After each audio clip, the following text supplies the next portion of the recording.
April మొదటి వారంలో తెలంగాణ మంత్రివర్గ విస్తరణ జరిగే అవకాశం ఉంది. మంత్రివర్గ విస్తరణపై రాష్ట్ర నేతలతో కాంగ్రెస్ అధిష్టానం చర్చించింది.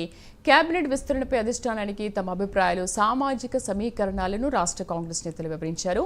ఖాళీగా ఉన్న 6 కేబినెట్ బెర్తులపై అధిష్టానం కసరత్తు చేస్తోంది. 5 స్థానాలకు ఎంపిక పూర్తయినట్టుగా తెలుస్తోంది. 1 స్థానంపై కసరత్తు కొనసాగుతోందని సమాచారం. సామాజిక సమీకరణాలు, గతంలో ఇచ్చిన హామీల మేరకు కేబినెట్ కూర్పు ఉండనుంది.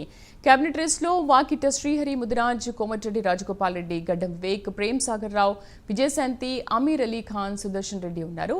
ఎస్టీకి డిప్యూటీ స్పీకర్ పదవి, రెడ్డికి చీఫ్ విప్ ఇచ్చే ఛాన్స్ ఉందని తెలుస్తోంది. మా కరెస్పాండెంట్ అజీం పూర్తి సమాచారం అందిస్తారు. అజీం,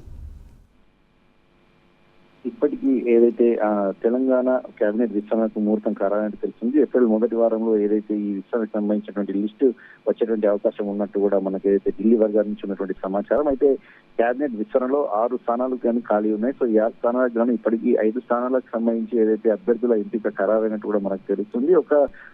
అంటే ఇంకొకరికి కేబినెట్ లో తీసుకునే అవకాశం ఉంటుంది. సో ఆ ఒక్క స్థానంపై అయితే ఏదైతే ఇంకా అధిష్టానం కావచ్చు, రాష్ట్ర నేతలు కావచ్చు కసరత్తు చేస్తున్నట్టు కూడా మనకు తెలుస్తుంది. అయితే ఇప్పటికే ఢిల్లీలో ఏదైతే పిసిసి అధ్యక్షుడు Mahesh Kumar Goud, CM Revanth Reddy, deputy CM బట్టి విక్రమార్క, ఉత్తమ్ కుమార్ రెడ్డితో ఏదైతే అధిష్టాన పెద్దలు చర్చలు కూడా నిర్వహించారు. రాష్ట్ర నేతలతో తమ అభిప్రాయాలను, అలాగే సామాజిక సమీకరణలో ఎవరికి ఇస్తే బాగుంటుంది, ఎవరు పార్టీ కోసం కష్టపడి పనిచేస్తున్నారు, ఇలాగ అనేక కోణాల్లో అధిష్టానం కూడా ఏదైతే రాష్ట్ర ముఖ్య నేతలతో ఇప్పటికే వారి అభిప్రాయాలను కూడా తీసుకుంది. అలాగే ఏఐసిసి రాష్ట్ర వ్యవహారాల ఇన్ఛార్జ్ అయినట్టు మీనాక్షి నటరాజన్ కూడా ఏదైతే ఓవరాల్ గా స్టడీ చేసి ఇక్కడ ఎవరు క్యాపబుల్ గా ఉంటారో వారి పేర్లను కూడా అధిష్టానానికి ఇప్పటికే ఇచ్చినట్టు తెలుస్తుంది. సో అధిష్టానం వీరిద్దరు ఇచ్చినటువంటి పేర్ల పైన ఏదైతే ఇప్పటికే ఒక పూర్తి స్థాయి కసరత్తు పూర్తి చేసినట్టు కూడా మనకు తెలుస్తుంది. అయితే కేబినెట్ లో మొదటగా 5గురికి స్థానం దక్కనున్నట్టు కూడా తెలుస్తుంది. ఒక స్థానానికి మాత్రం కొంత ఏదైతే ఇంకా కసరత్తు జరుగుతున్నట్టు కూడా మనకు ఏదైతే సమాచారం వినిపిస్తుంది. దీంతో ముఖ్యంగా చూసుకున్నట్టయితే 4 స్థానాలు మాత్రం ఇప్పటికే కంప్లీట్ గా ఖరారైనట్టు కూడా వార్తలు వినిపిస్తున్నాయి. అందులో ఏదైతే ఉమ్మడి ఆదిలాబాద్ నుంచి వివేక్, అలాగే ఉమ్మడి నిజామాబాద్ నుంచి సుదర్శన్ రెడ్డి, అలాగే ఉమ్మడి నల్గొండ నుంచి ఏదైతే రాజగోపాల్ రెడ్డి పేర్లు కూడా వినిపిస్తున్నాయి. అలాగే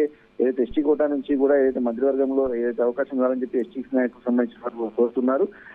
దీంట్లో ఏదైతే ఎస్టీ కోటాకు సంబంధించి డిప్యూటీ స్పీకర్ ఇచ్చేటువంటి అవకాశం కనిపిస్తుంది. అలాగే ఇక ఉమ్మడి మహబూబ్నగర్ జిల్లా నుంచి వాకిలి శ్రీహరి పేరు కూడా ఇప్పటికే ఖరారైనట్టు కూడా తెలుస్తుంది. ఇక రెడ్డి కోటా నుంచి ఏదైతే చీఫ్ విప్ ఇచ్చేటువంటి అవకాశం కూడా కనిపిస్తుంది. అయితే ఏప్రిల్ మొదటి వారంలో ఈ లిస్టు వస్తుందనేటువంటి వార్తలు అయితే వినిపిస్తున్నాయి. మరి అప్పటిలోపు 6 స్థానాలకు ఇస్తారా లేదంటే 5 స్థానాలకు ఇస్తారా అనేది మాత్రం కొంత వేచి చూడాల్సి ఉంటుంది.